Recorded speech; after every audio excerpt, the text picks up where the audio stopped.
dalam masa sulit, biasanya Bapak Ibu, orang menjadi egois. Ya, selamatkan diri sendiri dan makan sendiri.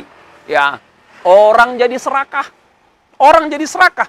Kalau ada bantuan, maka punya teman atau punya orang lain yang harus diberikan, dikuasai oleh dia. Nggak mau dibaginya kepada orang lain.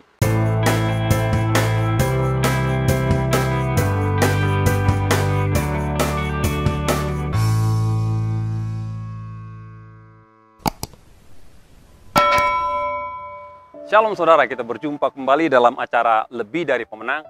Saat ini kita masih dalam masa-masa pembatasan kegiatan masyarakat, khususnya buat daerah Jawa dan Bali. Saya menghimbau buat kita umat Tuhan, marilah kita mengikuti anjuran pemerintah. Pertama-tama untuk kebaikan keselamatan diri kita. Yang kedua Bapak Ibu, untuk kebaikan keselamatan orang lain dan orang-orang yang kita kasih. Jadi sebagai umat Tuhan, orang percaya, mari kita ikutin anjuran pemerintah untuk kebaikan bersama. Pada saat ini saya akan sampaikan renungan firman Tuhan. Judulnya, Sikap Hidup Saat Terkurung. Itu judulnya. Sikap Hidup Saat Terkurung. Dalam kegiatan pembatasan kegiatan masyarakat Bapak Ibu, khususnya di daerah Jakarta, ya, Jawa, Bali, itu kita tidak bebas bergerak. Ya, ada saudara, pasti sebagian besar saudara itu hanya bisa di rumah.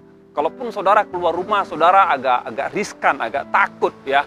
Karena ditemukannya varian baru yang daya sebarnya lebih cepat daripada varian yang lama.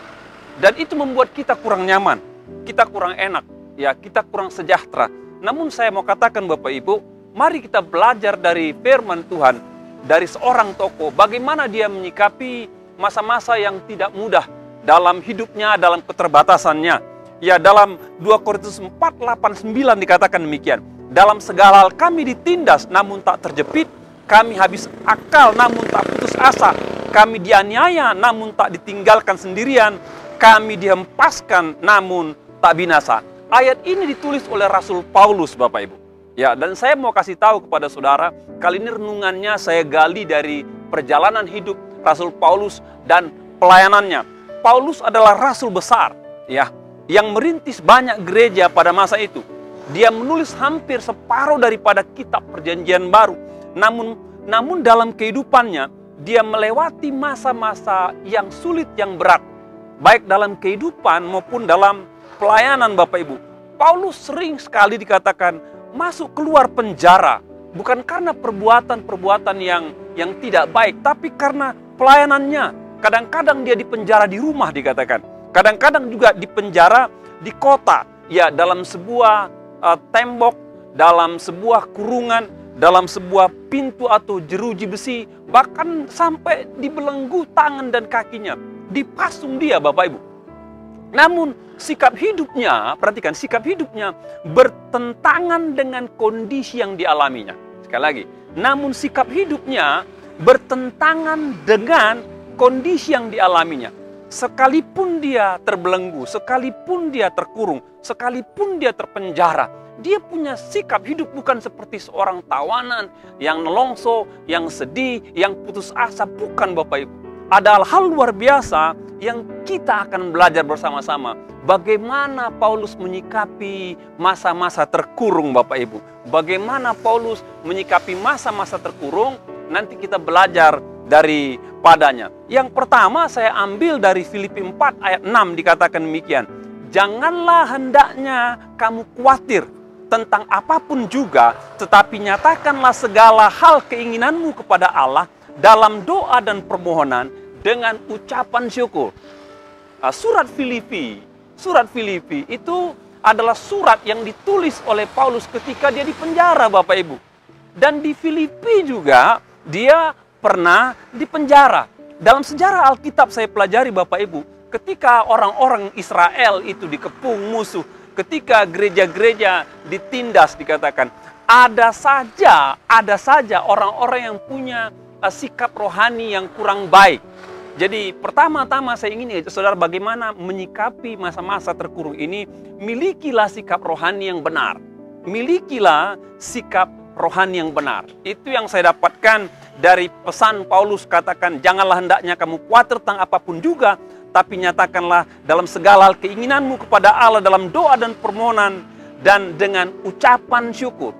Jadi Bapak Ibu, saya pelajari dalam sejarah Alkitab, ketika ada orang-orang percaya dikepung musuh, ketika ada gereja-gereja Tuhan ditindas, diperlakukan tidak baik, maka ada beberapa respon yang diberikan orang-orang percaya pada masa itu. Ada orang yang marah sama Tuhan. Ya, mereka marah sama Tuhan. Kok ini terjadi? Kok bisa terjadi? Kadang-kadang mereka bertanya kepada Tuhan, di mana kasih Tuhan? Di mana perlindungan Tuhan? Di mana pembelaan Tuhan? Ada juga yang khawatir dan ragu pada Tuhan. Ya, apakah Tuhan masih mampu? Bahkan ada orang yang pesimis dan tidak percaya pada kemampuan Tuhan. Dan ada yang paling fatal, ada orang yang meninggalkan Tuhan. Nah, itu yang paling fatal Bapak Ibu. Ada orang yang meninggalkan Tuhan. Namun Paulus berbeda Bapak Ibu. Dia berbeda. Dia menganjurkan orang percaya untuk berdoa dan memohon kepada Allah ketika kondisi terkurung, ketika situasi tidak baik menimpa hidupnya. Dan Paulus bukan hanya mengajar ya. Dia bukan hanya mengajar, namun dia beri contoh, dia beri teladan, dia praktekkan Bapak Ibu. Dalam Kisah Rasul 16:25-26, ini kasus dia ditangkap di kota Filipi dan dipenjara. Tetapi dikatakan kira-kira tengah malam Paulus dan Silas berdoa dan menyanyikan puji-pujian kepada Allah, dan orang-orang hukuman lain mendengarkan mereka. Ya, akan tetapi dikatakan terjadilah gempa bumi yang hebat sehingga sendi-sendi penjara itu goyah, dan seketika itu juga terbukalah pintu dan terlepaslah belenggu mereka semua Bapak Ibu. Jadi ketika kondisi dia terkurung, terikat, terbelenggu, terpasung Alkitab katakan, maka Paulus Alkitab katakan dia berdoa kepada Tuhan, dia memohon kepada Tuhan, bahkan dikatakan mereka bernyanyi kepada Tuhan. Itu sikap rohani yang tepat Bapak Ibu. Ketika tidak ada lagi yang bisa Anda perbuat, perhatikan, ketika tidak ada lagi yang Anda bisa perbuat, tidak ada yang bisa Anda lakukan, Anda tidak bisa bergerak, Anda tidak punya keleluasaan, maka tindakan sikap rohani yang perlu kita berbuat hanya berdoa dan memuji Tuhan. Itu menolong kita. Hanya berdoa dan memuji Tuhan. Itu akan menguatkan kita. Hanya berdoa dan memuji Tuhan. Itu akan munculkan pengharapan dalam diri kita. Dan Allah bisa bekerja. Alkitab katakan ketika mereka menyanyi memuji Tuhan dan berdoa, tiba-tiba goncanglah tempat di mana mereka dipenjara, sehingga sendi-sendi pintu penjara itu terbuka dan pasung mereka terlepas. Luar biasa. Pasung mereka terlepas. Paulus dan Silas berdoa dan memuji Tuhan ketika terkurung dan terkungkung. Itu tindakan rohani yang luar biasa. Dan Allah bekerja, Allah bekerja, Allah bekerja. Saya masih ingat sebuah kisah seorang bapak tawanan tentara Jerman. Teman-temannya sudah dipenjara kurang lebih tahunan, sudah pada mati ya. Karena apa? Karena mereka dikurung pada sebuah kotak dan mereka jarang sekali melihat matahari. Jadi banyak orang stres ya. Bapak ini dikatakan, dia punya keyakinan satu kali pasti bebas. Satu kali pasti bebas. Satu kali pasti bebas. Dia punya keyakinan. Dia sudah tidak tahu berapa hari dia di situ, berapa bulan di situ, berapa tahun di situ. Tapi dia punya keyakinan. Satu hari, satu kali dia pasti bebas. Dan saya yakin dia berdoa pada Tuhannya. Berdoa kepada Tuhannya. Dan berdoa kepada Tuhannya. Satu kali Jerman dikalahkan, maka dia bebas. Dia menjadi seorang psikiater, psikolog terkenal di Amerika. Karena apa? Dia pernah melewati masa-masa gelap. Namun ketika melewatinya, dia minta campur tangan Tuhan yang dia percaya untuk melepaskan dia, dan dia dilepaskan oleh Tuhan. Bapak Ibu, kita tidak tahu ya sampai kapan masa pandemi ini selesai, kita tidak tahu. Ya, namun Bapak Ibu, saya yakinkan saudara, ketika hal ini mengungkung kita, mengurung kita, membatasi kita, maka saudara harus banyak-banyak berdoa. Saudara banyak-banyak memuji Tuhan. Barangkali Bapak Ibu, ya, jawaban Tuhan tidak secepat Paulus dan Silas. Ini saya punya anggapan. Barangkali jawaban Tuhan atas hidup kita tidak secepat Paulus dan Silas. Namun yang saya percaya, jawaban Tuhan pasti ada bagi orang yang memuji menyembah Tuhan ketika ruang geraknya terbatas. Harapkanlah Tuhan, percayalah pada Tuhan. Tuhan pasti bekerja, Tuhan pasti menyatakan kuasanya, Tuhan pasti menolong saudara. Ketika tidak ada yang bisa diperbuat, Tuhan sanggup perbuat sesuatu untuk menolong kita. Yang kedua yang saya pelajari, sikap Paulus ketika dia terkurung, terpenjara, dia miliki sikap hati yang benar. Itu yang saya pelajari. Yang pertama sikap rohani yang benar, yang kedua sikap hati yang benar. Dikatakan dalam Filipi pasal 4, dikatakan bersukacitalah senantiasa dalam Tuhan. Sekali lagi katakan bersukacitalah. Luar biasa. Bersukacitalah senantiasa dalam Tuhan. Sekali lagi katakan bersukacitalah. Saya katakan tadi kitab Filipi ditulis di penjara. Dan dia pernah di penjara. Dan ketika di penjara, selain dia berdoa pada Tuhan, selain dia memuji Tuhan, selain dia memohon kepada Tuhan, dia jaga hatinya. Dia jaga hatinya, dikatakan bersukacitalah senantiasa di dalam Tuhan. Sekali lagi katakan bersukacitalah. Luar biasa Bapak Ibu. Sebuah kontradiksi ya, sebuah kontradiksi antara dunia luar Paulus dengan suasana hatinya. Luar biasa ya. Kontradiksi. Dunia luar Paulus itu suram, gelap, ya, terkungkung, terpenjara, terikat. Tapi dunia dalam hati Paulus dikatakan ada kegembiraan, ada sukacita, ada kebahagiaan. Paulus ucapkan ini bukan dalam keadaan senang, namun dalam penjara, dan pernah alami hal yang berat Bapak Ibu, lebih daripada penjara. Dalam 2 Korintus 11 ayat 23, 24, ini pengalaman Paulus yang pernah saya pelajari mengenai sejarah hidupnya. Dikatakan, apakah mereka pelayan Kristus? Aku berkata seperti orang gila, dikatakan. Aku lebih banyak berjerih lelah, lebih sering dalam penjara. Perhatikan, lebih sering dalam penjara. Didera di luar batas, kerap kali dalam bahaya maut. 5 kali aku disesat orang Yahudi, setiap kali 40 kurang 1 pukulan. Jadi Bapak Ibu, bukan hanya di penjara. Bukan hanya di penjara dikatakan. Dia sering di penjara. Kerap kali dalam penjara dikatakan. Bahkan dikatakan didera di luar batas. Dipukul di luar batas. Dicambuk, disesah dikatakan. Dan dikatakan dia sering dalam bahaya maut. Sekalipun kondisinya itu tidak mudah. Namun dikatakan oleh Paulus, bersukacitalah. Bersukacitalah. Sekali lagi katakan bersukacitalah di dalam Tuhan. Dalam kondisi sulit Bapak Ibu, suasana hati gampang terganggu. Sekali lagi, dalam kondisi sulit, suasana hati gampang terganggu. Namun sebagai orang percaya kita diminta untuk pelihara sikap hati benar dengan bersukacita. Sukacita itu Bapak Ibu merupakan keputusan pribadi sebagai anak Tuhan yang harus kita lakukan. Sebagai tanda saudara orang beriman punya Tuhan. Ya, apa dasarnya sukacita? Mari saya ajak saudara untuk melihat pengamatan saya.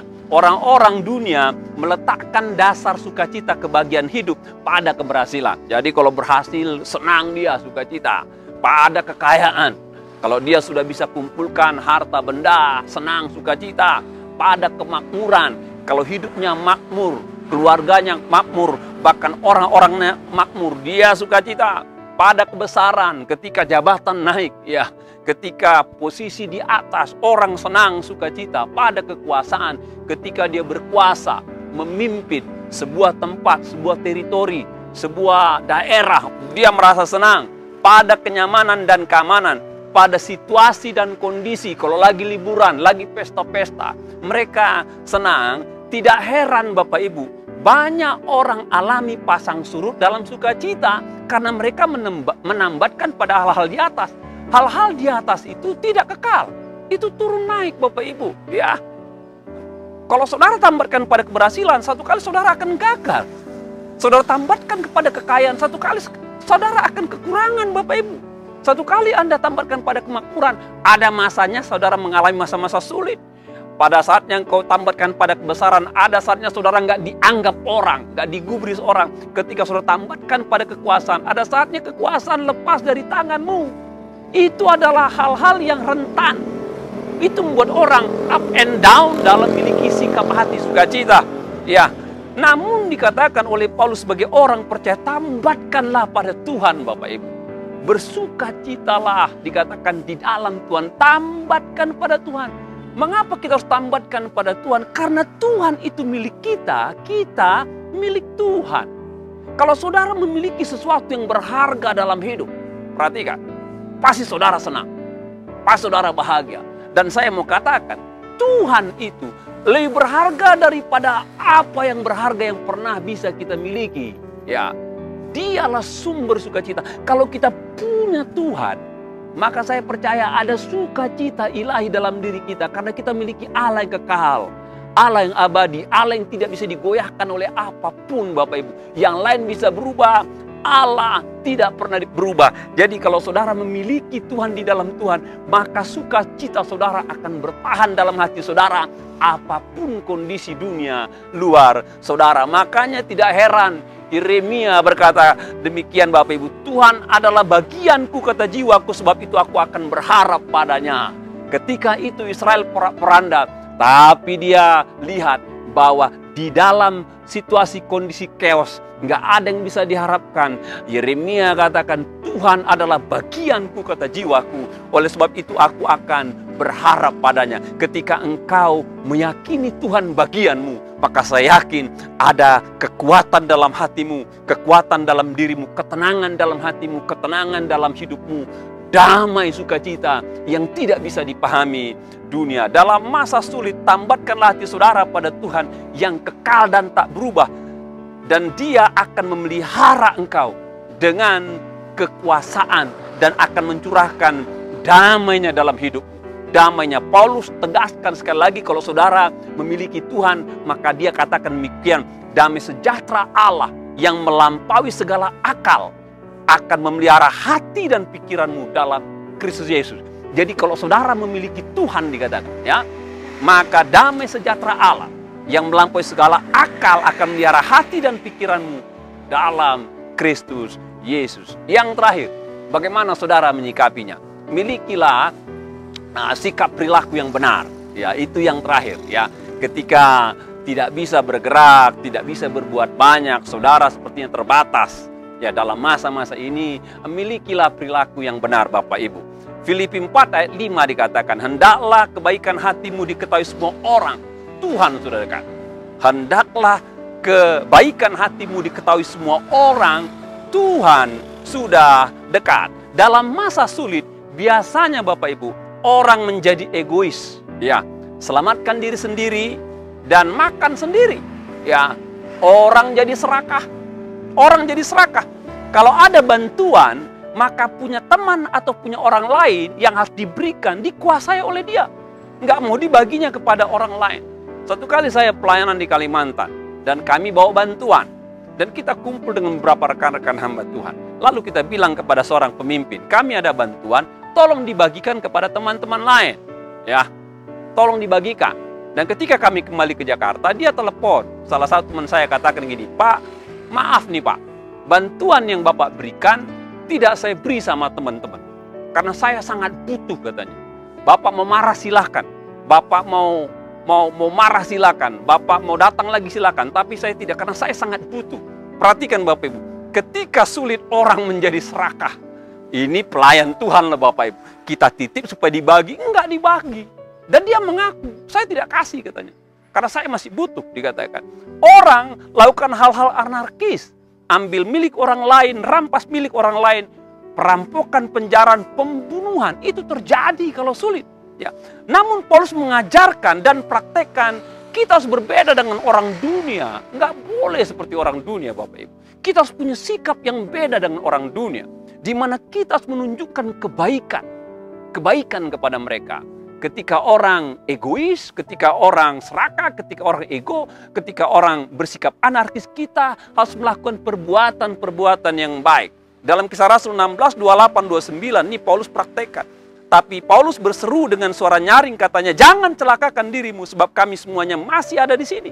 Kepala penjara itu menyuruh membawa suluh lalu berlari masuk dan dengan gemetar tersungkurlah ia di depan Paulus dan Silas. Jadi ketika dia dipenjara oleh orang-orang di Filipi Bapak Ibu, maka kepala penjara memasukkan Paulus ke penjara paling tengah memasung. Ya, Apakah kepala penjara ini bersikap kasar? Saya tidak tahu. Ya, namun saya tahu bahwa biasanya orang-orang yang menjadi tawanan itu pasti adalah perkataan kasar, perbuatan kasar, tindakan kasar. Itu pasti dialami. Pasti dialami. Dan Paulus pasti mengalami hal-hal yang kurang enak. Mungkin dia dihina, mungkin dia diejek, mungkin dikata-katai. Dan ketika Tuhan berkarya, penjara pintunya runtuh, dia terbuka dan dikatakan kepala penjara memikirkan bahwa semua tawanan lari nanti dia dihukum, dia mau bunuh diri pakai pedang. Dan dia mau bunuh diri pakai pedang. Ya, tapi Paulus orang yang baik hati dikatakan. Dia katakan, tahan, jangan bunuh dirimu, kami masih di sini. Dan kepala penjara datang melepaskan Paulus, dan Paulus dibawa ke rumahnya, dia diobati dan dikasih makan, dan Paulus melayani dia sehingga satu keluarga diselamatkan. Kepala penjara memasukkan, perhatikan, kepala penjara masukkan Paulus ke dalam penjara dengan Silas, tapi Paulus dan Silas memasukkan kepala penjara kepada keselamatan, hidup kekal, dan surga yang baka. Itulah mentalitas anak-anak Tuhan. Jadi Bapak Ibu, selama masa-masa kurungan atau terkurung atau terbatas ini, Bapak Ibu, milikilah sikap rohani yang benar. Berdoalah, memohonlah, pujilah Tuhan. Milikilah sikap hati yang benar. Miliki sukacita. Engkau milik Tuhan, Tuhan milikmu. Yang lain bisa berubah, Tuhan tidak. Maka damai sejahtera Tuhan berlimpah buat hidupmu. Milikilah perilaku, sikap perbuatan yang benar. Kalau ada orang berlaku tidak baik, engkau harus berbuat baik kepada dia, menolong dia, menjadi berkat buat dia. Saya percaya Tuhan akan menyertai kita, menolong kita, memberkati kita. Tuhan berkati kita semua. Amin.